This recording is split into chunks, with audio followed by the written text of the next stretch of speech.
آپ کا نام لینے سے قبر میں پڑی آپ کی بوسیدہ ہڈیوں میں کون سی جان آنے والی ہے یا کون سا سرور آئے گا؟ دیکھیے علامہ اقبال رحمت اللہ علیہ کو گزرے ہوئے کافی عرصہ ہو گیا ہے، آج بھی ان کی کتابیں، ان کی شاعری لوگ پڑھتے ہیں، سناتے ہیں۔ بابا صاحب امبیڈکر اور گاندھی جی کو مرے ہوئے کافی سال ہو گئے، لیکن لوگ آج بھی بابا صاحب اور گاندھی جی کو نہیں بھولے ہیں۔ کلام صاحب مر گئے لیکن ان کا نام ابھی بھی زندہ ہے اور رہے گا۔ علامہ اقبال ہے، حضرت مولانا علی میاں ہے، شیخ الہند ہے، بڑے بڑے اللہ والے ہیں، اللہ کے ولی ہے، ان کو کون نہیں جانتا؟ کام ایسے کرو گے تو تمہارے نام لیوا قیامت تک زندہ رہیں گے۔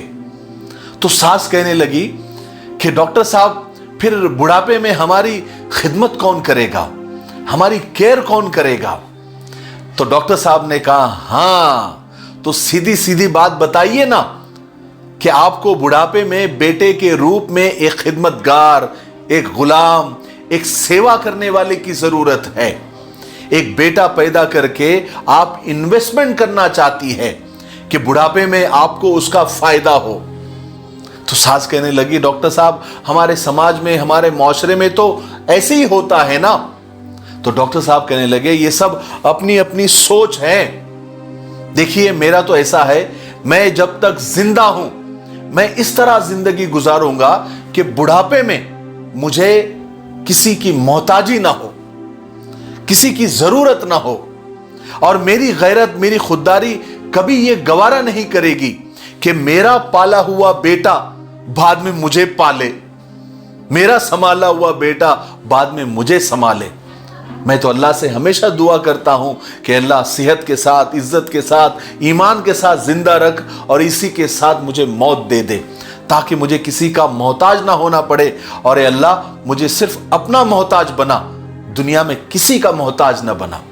بہرحال میں آپ لوگوں کو بتا دوں کہ ایک بہت لمبا ٹاپک ہے، صرف آخر میں ایک بات بتانا چاہتا ہوں کہ رسول پاک صلی اللہ علیہ وسلم کی جو نسل ہے وہ بیٹی سے ہی چلی ہے۔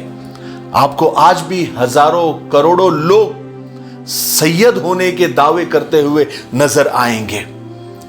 نسل چلنے کے لیے بیٹوں کی کوئی ضرورت نہیں ہوتی، یہ خناس دماغ میں سے نکال دیجئے، اور جو اللہ دے اس پر اللہ کا شکر ادا کیجئے، کیونکہ اللہ ہم کو ہم سے زیادہ جانتا ہے، ہمارے لیے کیا بھلا ہے، دنیا کے لیے کیا بھلا ہے اور ہماری آخرت کے لیے کیا بھلا ہے وہ اللہ جانتا ہے۔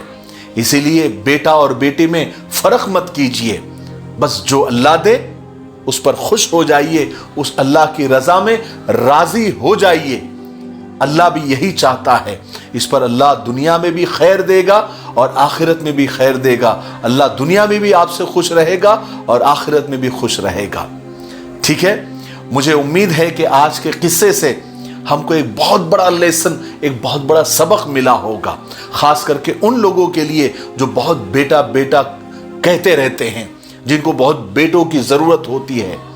یہ ویڈیو زیادہ سے زیادہ شیئر کریں، کمنٹ میں اپنی رائے ضرور بتائیں، نہیں تو کم سے کم ماشاء اللہ تو آپ ضرور لکھیے۔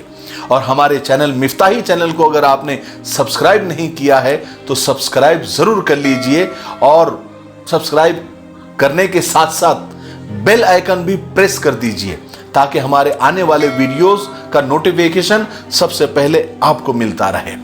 ٹھیک ہے، تب تک میرے لیے، پوری امت کے لیے، پوری انسانیت، پوری مانوتا کے لیے اور ہمارے پیارے ملک بھارت کے لیے، یہاں کی امن و شانتی کے لیے، ترقی انتی کے لیے خوب دعائیں کرتے رہے۔ السلام علیکم ورحمۃ اللہ وبرکاتہ۔ آسان دین چینل کو ضرور وزٹ اور سبسکرائب کریں، لنک ڈسکرپشن میں موجود ہے۔ اس میں آپ کو بہت سارے مسائل، فضائل، وظائف اور دین کی بیسک اور بنیادی معلومات ملے گی، اور آپ جو سوالات بھیجیں گے سنڈے کومنٹ باکس کے نام سے، ہم اس کو پک کر کے آپ کے جوابات آپ کی خدمت میں پہنچائیں گے۔ آپ ضرور وزٹ کریں۔ اعلیٰ کوالٹی کے چاکلیٹ ہول سیل اور ریٹیل دام میں حاصل کرنے کے لیے دیے گئے نمبر پر رابطہ کریں۔ جو لوگ حج یا عمرہ جانا چاہتے ہیں وہ اپنے ویکسینیشن کے کمپلیٹ ڈوز لے لیں۔